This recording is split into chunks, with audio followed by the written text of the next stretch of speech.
vélos et parfois des petits murets au milieu de la chaussée. Donc soi-disant ça apaise la circulation parce que ça empêche les voitures de doubler d'autres voitures ou a fortiori de doubler les cyclistes. Mais ça donne souvent des situations où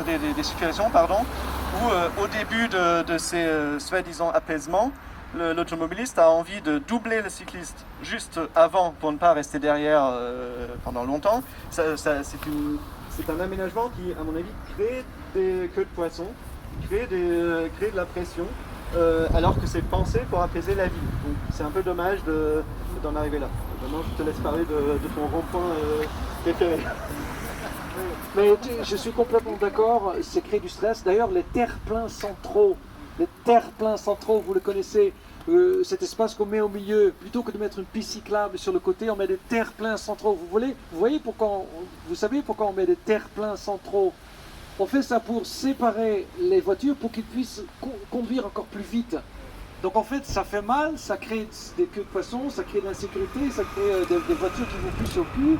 Voilà, alors je vais me faire un plaisir de vous parler de ce rond-point. Parce que la France, c'est le pays des ronds-points, n'est-ce pas? On l'a découvert pendant la crise des Gilets jaunes.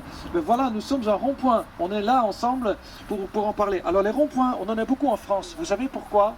C'est pour créer justement de la fluidité, pour que ça coule, pour écouler du trafic motorisé. Parce que ces ronds-points sont prévus spécialement pour la voiture. Parce que pour les vélos, c'est l'enfer. Et dans le guide de Paris-en-Selle que j'ai amené, en fait, il y a 4 types de ronds-points. Sans vous faire tout le cours, je vais résumer. Il y a 3 types dont celui-ci fait partie, qui sont infernales pour le vélo, qui ne fonctionnent pas. Soit on a le rond-point avec rien, même pas de marquage.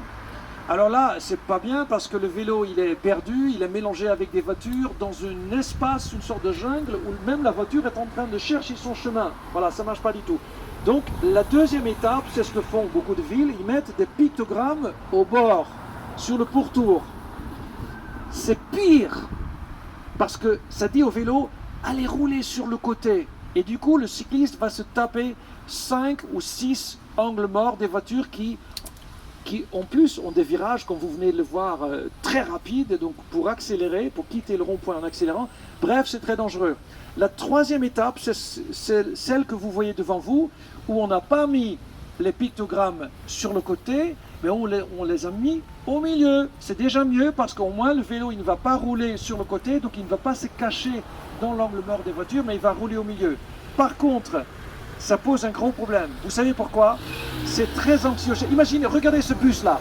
Est-ce que vous imaginez vraiment un enfant de 7 ans sur un vélo croiser ce bus au milieu de ce rond-point?